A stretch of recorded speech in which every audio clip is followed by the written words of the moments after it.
Picture this. Babyface Nelson, the infamous outlaw who terrorized banks and lawmen during the Great Depression, going down in a blaze of gunfire. If you've ever watched a gangster movie, you know the scene by heart. The criminal icon, sharp suit unruffled, maybe a fedora cocked, just so as he faces his fate. That's the fantasy version. We expect the last stand of a public enemy to look like a freeze frame from a Hollywood classic. Stylish, untouchable, some twisted sense of dignity, even in defeat. Where did this image come from? It wasn't just the movies, though they did plenty to cement the legend.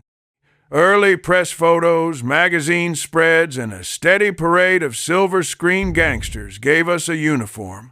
Crisp pinstripes, gleaming shoes, maybe a carnation in the lapel. Always a look of cool detachment. These pictures and stories weren't just selling news, they were manufacturing an ideal. The gangster wasn't just a criminal, he was a dark celebrity, dressed for his own legend, even in death. Over the years, this idea sunk in. When people talk about Babyface Nelson's last moments, there's an unspoken assumption that, however bloody his end, he fell with that outlaw style still intact. But here's the real question, the one that never gets answered in the movies. What did Nelson actually have on him when it ended? What did the evidence say about his final outfit? Was there any trace of the mythic gangster chic? Or did something else, something messier and far more human, show up in the record? The physical truth, according to police and mortuary records, leaves the myth behind in a cold ditch. After the Barrington shootout, Nelson was not found in any kind of legendary attire.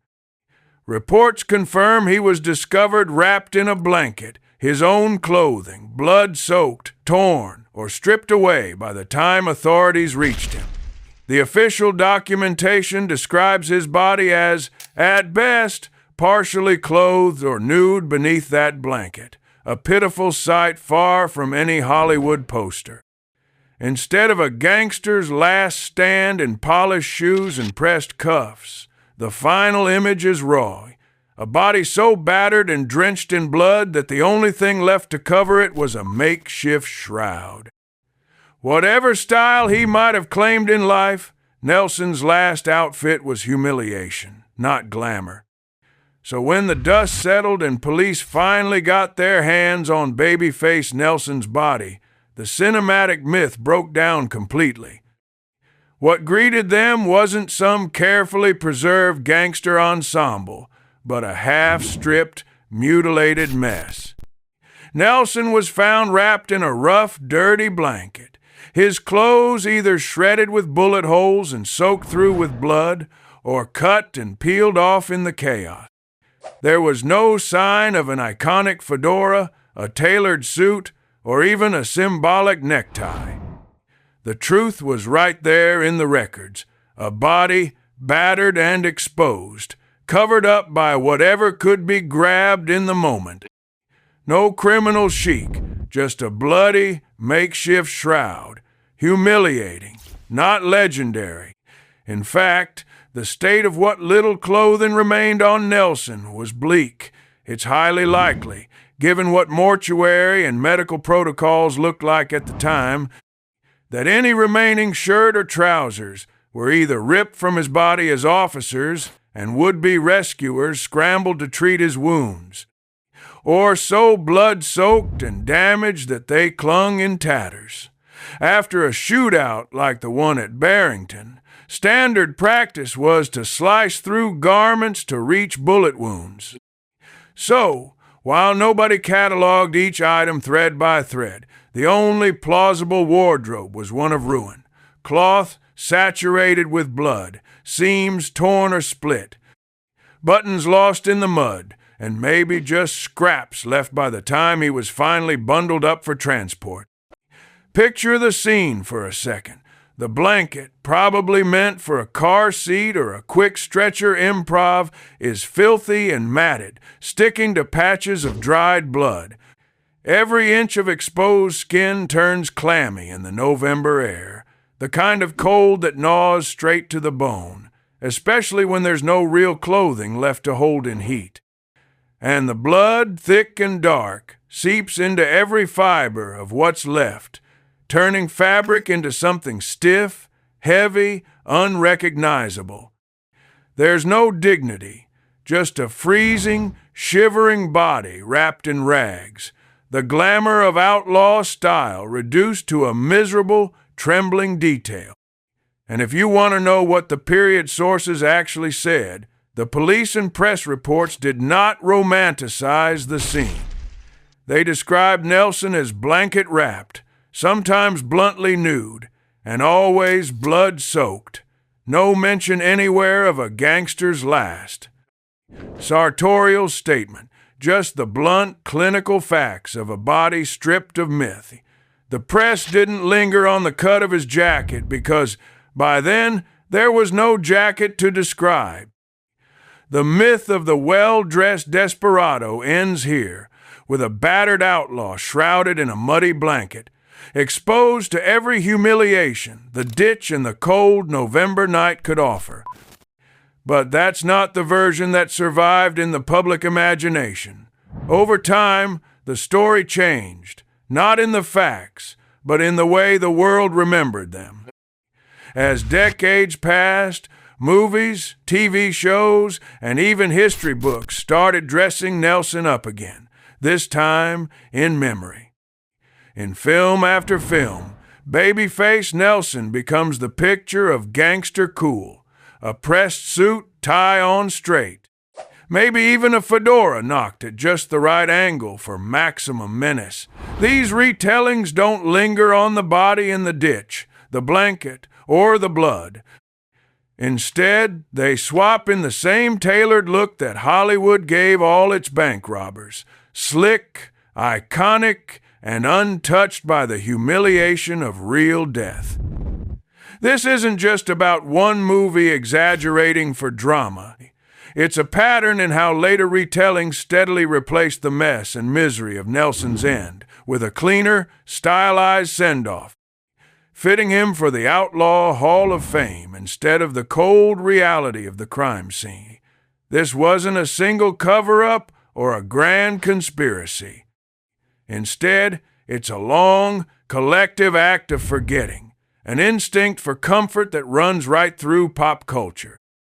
The original press reports and police bulletins were anything but glamorous, yet their blunt humiliation slowly faded from view.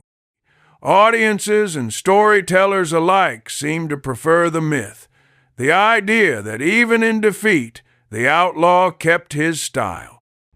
Over the years, the gritty details were sanded down, the cold and the blood scrubbed out, until only the legend remained. The specifics of Nelson's actual death, the stripping, the blanket, the mess, were quietly erased to spare the public, leaving behind a version that was easier to look at and easier to sell. What survived was not the ugly reality, but the legend of the gangster who somehow died with his dignity intact, even if that meant rewriting the facts. And you can see the contrast in black and white. Go back to the period newspaper accounts, no mention of snappy attire or Hollywood glamour. Just talk of a nude or blanket-wrapped corpse, left bloodied in a muddy ditch. Now put that next to the movie scenes.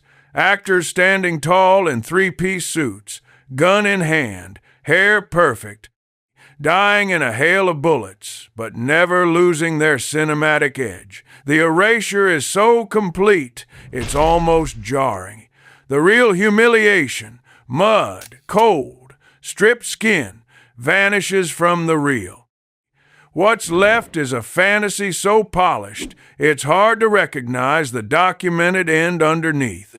But if you go back to the direct sources, police statements, contemporary news, even mortuary reports.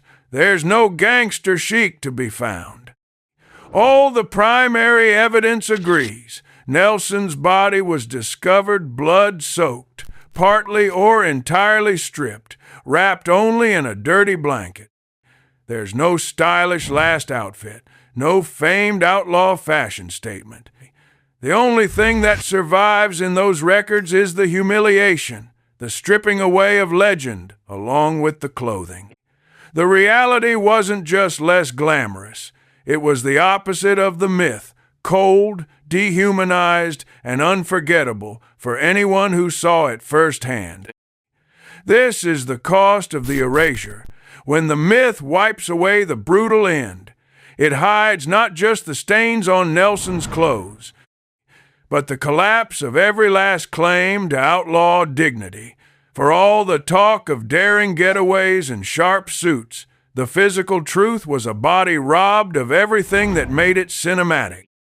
The fantasy is easy: fast cars, gun smoke, and a last shot with a tie in place. The reality? All that's left is evidence that doesn't care about legend, only about the mess of blood on linen, the way the cold seeps through a dirty blanket, and the unmistakable sight of a body on public display with nothing left to protect it.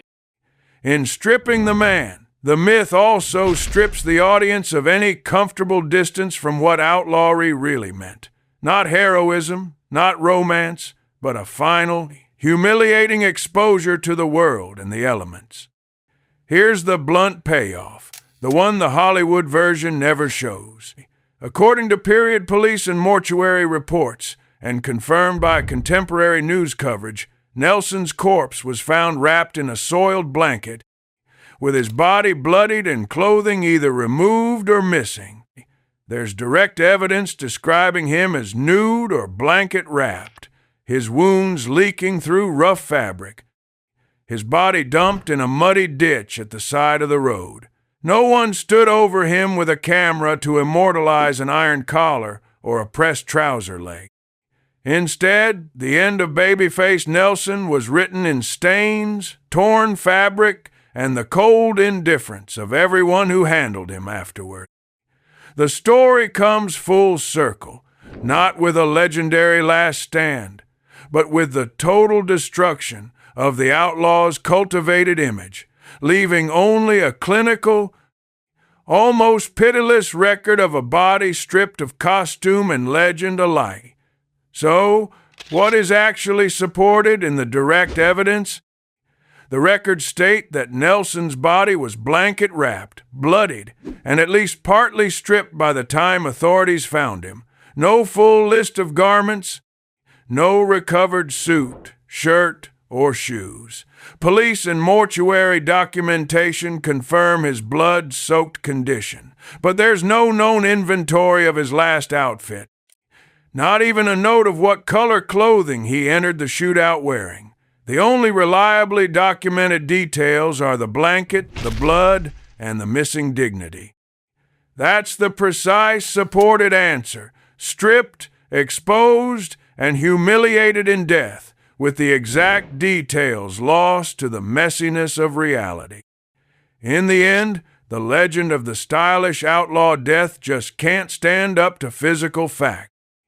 There's no escaping the reality that the last chapter wasn't written in fashion or folklore, but in stains, torn flesh, and the cold grasp of a dirty blanket. By the time the myth gets rolling, the actual man is already long gone, his story reduced to a body, blood, and a humiliating absence of everything the movies promised. Whatever romance or swagger the legend tried to preserve, it was all washed away on that miserable roadside, leaving only a visual, undeniable record of just how far from glamour the real end of an outlaw could be.